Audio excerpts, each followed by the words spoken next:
Island off the coast of Morals Inlet. Drunken Jack Islandowner Lodging West Login Directionsvacation Myrtle Beach Vacation Rentals by Oceanfront Vacation Rentals Inc.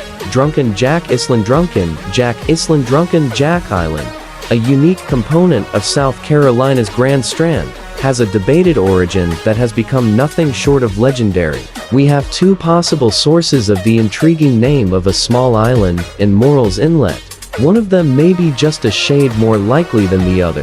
Have a look at these two tales, and if you can't decide between them, go have yourself a tankard of ale, and then look again.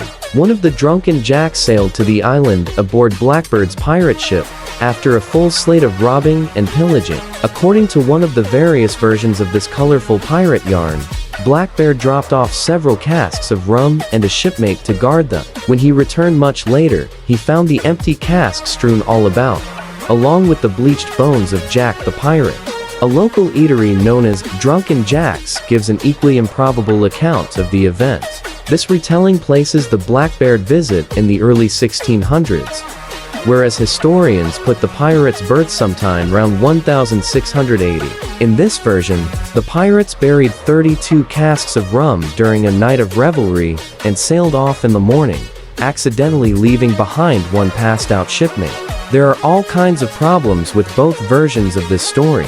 The biggest issue is the absence of any official record that Blackbeard ever came to this island. Nothing specifically indicates his presence in this area, and typically the complaints poured in when Blackbeard was in the neighborhood. In version 1 of the tale, you have to question the concept of leaving a pirate in charge of the guarding of the rum. In version 2, you have to accept that the pirate who was mistakenly left behind was too drunk to get on the ship, but not so drunk he couldn't remember where the casks were buried.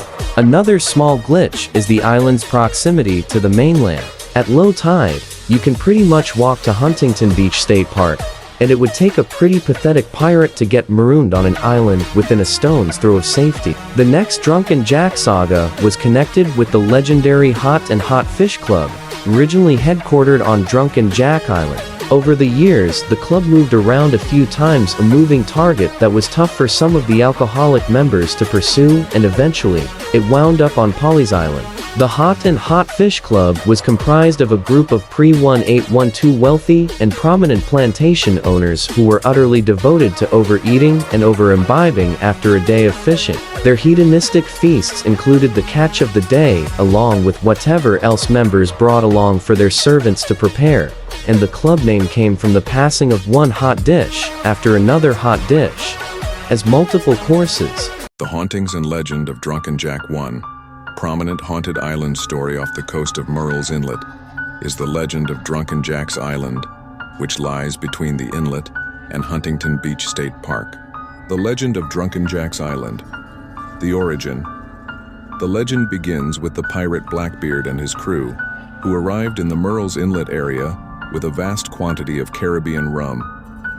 The rum was slowing down their ship, so they decided to hide it on one of the small marsh islands. The feast and fate.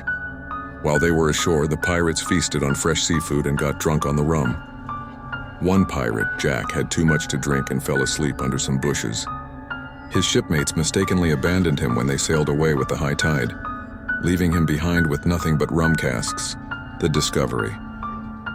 When the crew returned 2 years later, they found the rum casks empty and discovered a skeleton, presumably Jack's, clutching an empty rum bottle. Jack had drunk himself to death.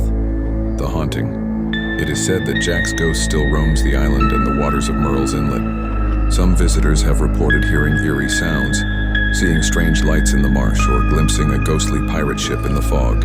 Other related haunted locations, the Murrells Inlet and Polly's Island area, is known for other ghost stories in addition to the Drunken Jack legend. Polly's Island and the Gray Man. Polly's Island near Murrells Inlet is haunted by the ghost of the Gray Man, who appears before hurricanes to warn residents. According to the legend, if you heed his warning and evacuate, your property will be spared from damage. The Hermitage and Alice Flagg. The ghost of a young woman named Alice Flagg is said to haunt the Hermitage, a former plantation home in Murrells Inlet. Her restless spirit, known as the Lady in White, is said to search for her engagement ring, which her disapproving brother threw into the marsh. Haunted tours. To explore the area's folklore, you can take a boat or walking tour. These tours often feature spooky tales of pirates, ghosts, and local legends.